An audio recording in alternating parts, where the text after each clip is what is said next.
भाग 1 में हमने देखा कि बर्बरीक युद्ध में अपना रथ लेके पहुंच गया है और कृष्ण जी उनकी परीक्षा लेने वाले हैं। आगे की कथा में बर्बरीक का कृष्ण जी के साथ परिचय होगा। कथा आगे सुनने के लिए हमारे YouTube चैनल सीक्रेट टॉक्स को सब्सक्राइब करके हमारे साथ जुड़ जाएं। चलिए शुरू करते हैं कथा का भाग 2। कृष्ण जी उठे और बर्बरीक के पास पहुंचे।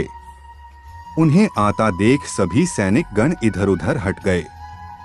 बर्बरीक ने श्री कृष्ण का अभिवादन किया। दोनों में परिचय हुआ। श्री कृष्ण ने कूटनीति का आश्रय लेते हुए पूछा, तुम इन 3 बाणों के द्वारा सारी सेना का संहार कैसे कर सकते हो?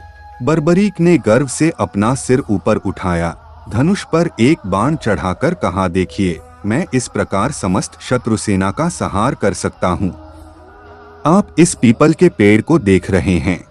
मेरा यह बाण इसके समस्त पत्तों को चिन्ह लगा आएगा और दूसरा बाण उन्हें बींध देगा।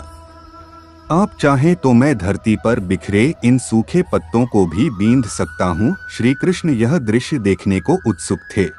उन्होंने 2 पत्ते तोड़ लिए, एक को हाथ की मुट्ठी में बंद कर लिया और दूसरे पांव के नीचे दबा लिया।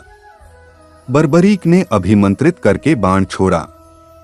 सभी ने देखा कि पेड़ और धरती का प्रत्येक पत्ता चिन्हित था। श्री कृष्ण ने मुट्ठी खोली तो हाथ का पत्ता भी चिन्हित था और पांव के नीचे का पत्ता भी। श्री कृष्ण अत्यधिक विस्मित थे। तब तक बर्बरीक ने दूसरा बाण छोड़ा। प्रत्येक पत्ता बीच में से बिंधा हुआ था। श्री कृष्ण अकुला उठे और गहरी सोच में पड़ गए कि किस प्रकार से युद्ध में भाग लेने से रोका जाए।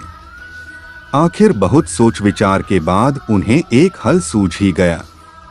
प्रातःकाल वह उठे और याचक का रूप बर्बरीक के पास पहुंचे। वह संध्यावंदन कर रहे थे।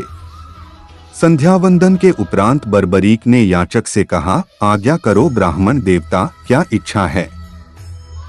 कुछ दान पाने की इच्छा है महाराज, ब्राह्मण रूपधारी श्री कृष्ण ने कहा। यहाँ तो मेरे पास विशेष धन नहीं है, परदेश में हूँ। ये बहुमूल्य वस्त्राभूषण हैं, इनकी इच्छा हो तो कहो। मेरे पास में जो कुछ भी होगा वह मैं तुम्हें दान में अवश्य दूंगा। वस्तु तो वही मांगूंगा जो आपके वश में है। तब मुझे कोई इनकार नहीं, चाहे तुम मेरे प्राण मांग लो। प्राण? इतना दंभ अच्छा नहीं है महाबली बर्बरीक। कह तो दिया। अच्छा ऐसा है तो मुझे अपना शीश काटकर दे दीजिए। बर्बरीक यह सुनकर सिहर उठे। इतना कठोर दान भी कहीं मांगा जा सकता है? उन्होंने क्रोध को दबाकर कहा, मुझे विश्वास ही नहीं होता कि तुम ब्राह्मण याचक हो। तुमने दान प्रथा को कलंकित किया है। तुम अवश्य ही कोई कूटनीति हो। जो वचन मैंने दिया है उसे मैं अवश्य पूरा करूंगा। किंतु अब तुम यह बता दो कि वास्तव में तुम हो कौन?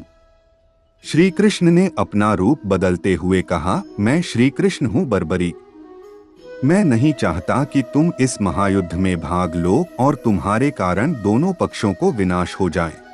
मैं अपने वचन को पूरा करूंगा, परंतु मेरी इच्छा मेरे साथ ही मिट जाएगी। कृष्ण जी बोले, निःसंकोच कहो, तुम्हारी क्या इच्छा है? मैं इस महायुद्ध को अच्छी तरह देखना चाहता हूँ। सृष्टि के सभी महारथी इसमें सम्मिलित हुए हैं। मैं देखना चाहता हूँ कि कौन कितना बली है। कृष्ण जी बोले, तुम्हारी यह इच्छा अवश्य पूरी होगी। आज की कथा को हम यही विराम देते हैं। जल्दी ही अगला भाग आ जाएगा। जय श्री श्याम जी। इस कथा को अपने दोस्तों को जरूर शेयर करें।